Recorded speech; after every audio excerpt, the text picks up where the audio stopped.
This is a hopeful book. This is constructive. Can you walk us through the essence of what I'm holding this morning? Sure. I mean, basically what I'm saying is that the news from the natural world about climate change is worse than most people know. And we read that virtually every day. There's a new study saying, oh, do you know what's happening in the Amazon? Do you know what's happening in Antarctica? Do you know what the temperature is around the globe?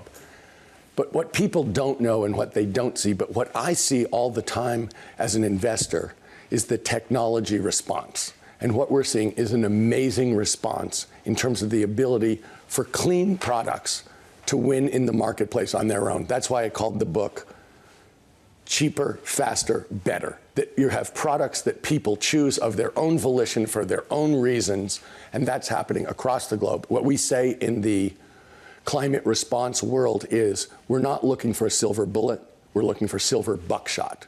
Literally hundreds of ideas, hundreds of companies that in fact are going to solve this problem in the marketplace. We're winning in the marketplace, and we really have to keep that momentum up. Do you think government is helping or getting in the way? Well, I think I'm sure your question really is focused mostly on the United States, and I think the Biden administration has passed a series of legislations that most Americans do not know anything about, but which are designed to make clean technologies, the production of them and the sale of them much faster. And so in that way, the U.S. government has helped a great deal. But what's true is this is an international problem, and we really need international cooperation between countries, with America in a leadership position, so that we have the same rules, the same standards, the same measurement around the world. Let's talk about one industry which is in the headlines every single day, and it's EVs. And you know where I'm going with this. We've talked about this all morning, this new BYD hybrid with a super long range of 2,000 kilometers, $13,800.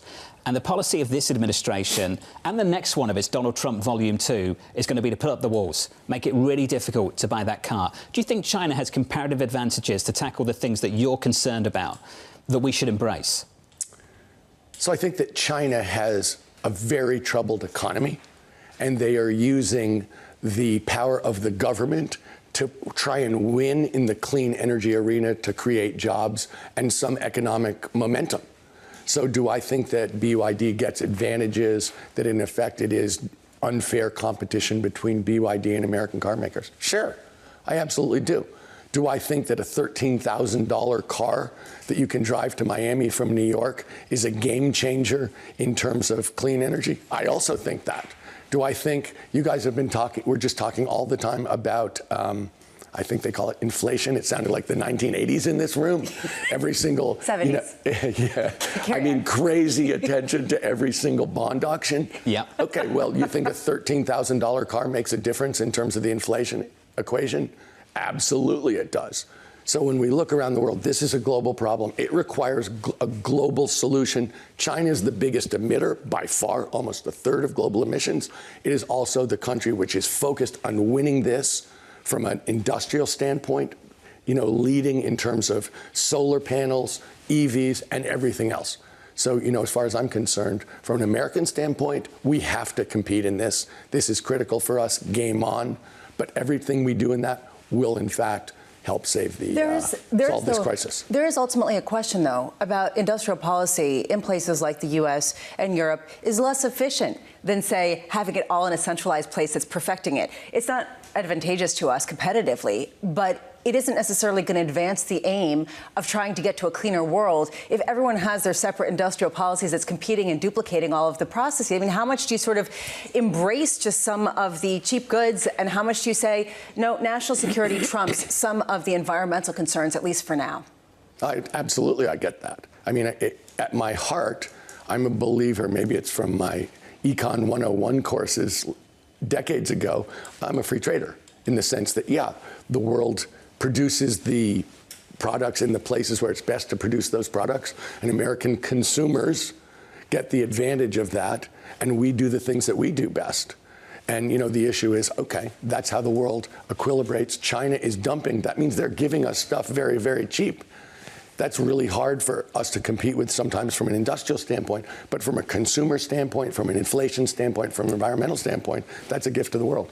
So do you think that there is too much of sort of industrial policy on a regional basis and they should just embrace free trade? Or do you think that right now is a moment to lean into developing and competing on a domestic front, even at the expense of the advancement to some of these climate goals? When I talk about silver buckshot, that is hundreds of companies doing hundreds of different things, and all of them growing like a weed and creating a lot of jobs. So I'm not worried about the United States' abilities to compete. I know we can compete. And I think when I look around the world, I mean, let's just take a step back. Sure. Cars. You guys want to talk about cars. What is the car company in the United States that has grown like a weed, that's worth hundreds of billions of dollars, which isn't in Detroit? Tesla. Okay, so if we're really trying to protect the status quo, which is what I hear you guys saying, is we need to protect the status quo, the existing companies, that's really hard to do. Like, the companies that are going to succeed are the companies that are going to be on the cutting edge of the cheapest, best, cheaper, faster, better. Okay, let's produce the cheaper, faster, better products, and what we're saying is we need to protect these jobs that exist in companies that aren't evolving fast enough. Now, is it true that China's dumping? Yeah. And when you say they have better industrial policy, I would, excuse me for saying this, but really, because I take a look at a little deeper at their economy and say, well, they've really messed things up to a fairly well. To this point, how much can this be done from central planning? You know, especially through the idea of subsidies for electric vehicles at a time when a lot of people are saying hybrids probably are the better, more ecologically friendly vehicle. So then they'll buy them. That's my point. How are we, I say, cheaper, faster, better, how we'll win the climate war? In the marketplace. Yeah. Letting people make their own decisions. I don't like central planning. You know what? I think 330 million Americans are smarter than any group of central planners in the world, including in Washington, D.C. Let the American people decide. That's why I love capitalism. It's dispersed decision-making. It's like democracy in economics. Human beings get to make their own choices for their own reasons, and they're smart. And that's how we're going to win. That's how we're going to save ourselves. And that's what we've traditionally done. We've done that. We've heard some automakers compare and complain about some of the things you're talking about. And I think it is important. The automakers are saying ultimately we want to leave it to the marketplace, but the government is setting these targets that we can't reach because the infrastructure does not exist yet. Are we getting it back to front? We got it the wrong way round. What would you change tomorrow about the policy towards, say, EVs and the build-out of infrastructure? Well, everybody's focused, to be fair, you guys are really focused on EVs, which is playing to 3 companies in the United States that are very old, that in fact did not lead the EV revolution, in fact tried to push back against the EV revolution for a really long period of time, right? And the company that actually leaned into it was the one that Tesla sells many more EVs than any other company in the United States. So doesn't that making my point? That in fact it's about innovation, it's about change, it's about being in the front with the product that is in fact cheaper, faster, and better, that's how we win, and that trying to protect people from those forces. You know, I always say to people, when people say what'll happen if there's a Republican administration, I say you can't stop people from buying the cheap, good product. It's the old story about King Canute putting his throne in the middle of the waves and telling the waves to stop coming in. Yeah, good luck. You can't do it, right? So do you think we're overemphasizing the importance of who's in the White House for this transition? No. And if that's the case, should it matter who we vote for? It's important, but not for the reason you're saying. Go on, tell me why. Because what I'm saying is economics wins. The good products, the cheap products win.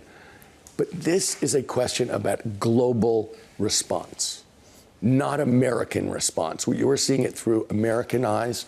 This world is a lot bigger than the United States of America, and it takes it. And so we need international cooperation so that the Chinese companies are held to the same standards as American companies, so that around the world, okay, China is trying to win this industry. They're by far the biggest emitter of greenhouse gases, and their greenhouse gases went up 5% last year. Their greenhouse gas increase was more than the world's increase. So let's be clear, if we do the international cooperation, that's how we get a level playing field. If we measure emissions so people know right down through their supply chain, that's how we get every company on the same playing field. And under a Republican administration, do I think that will happen?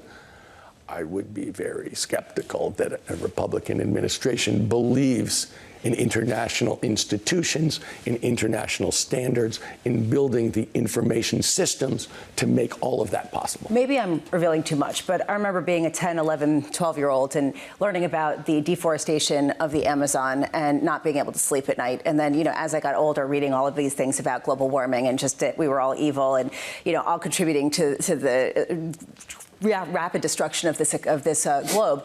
And it made me kind of tune out after a while, because if I wanted to sleep at night, I wanted to feel like I could actually have a normal life, it was hard to even pay attention. How much is that making it difficult to really get people engaged, to really get the investment strategies to continue with ecological sorts of focuses? Because we've seen a lot of pullback from that. Well, Lisa, that's why I wrote the book. To help Lisa sleep. Well, pretty much, and to say that I deserve to get paid for it, I'm not even going to go there. It goes without saying. For goodness sakes, John, that's obvious. No, my point is this. Look, there are two big memes in America about energy and about decarbonization and climate. And the memes are, one, we're an oil and gas-driven society, and that will always be true. That is not true. That is absolutely not true. Every country in the world, every single country in the world has agreed we need to get off oil and gas, that we need to get off fossil fuels. And the second one is we're in a doom loop. Like, we are destroying the natural world. We can't stop ourselves from destroying the natural world. All these terrible things are going to happen. And the point of my book is, no, this is a huge struggle that we all need to join in on. But we have the tools and the abilities to win it. We will inevitably win it, but we have to win it as fast as possible, basically to create a safe society, to avoid almost unimaginable human suffering, but also to have American lead a new century in terms of doing the right thing and winning. So in terms of the Amazon has been providing a service to the rest of the world for free forever. It's the so-called lungs of the world, and 30% of it's in drought now, which is a huge, problem. But what we need, if we have the international measurement systems that I was talking about, basically it's a system for trying to measure value being created and trying to move money to compensate people for doing all the things they're doing for each other for free, and charge people for doing all the things to hurt other people for free. That's really what we're talking about changing in this world. Tom, this was thoughtful stuff, and hopefully we can catch up again before November and have a bigger conversation about this election. Thank you, sir. Just remember, we can win this. We will win this. We should keep our chins up and let America do its job.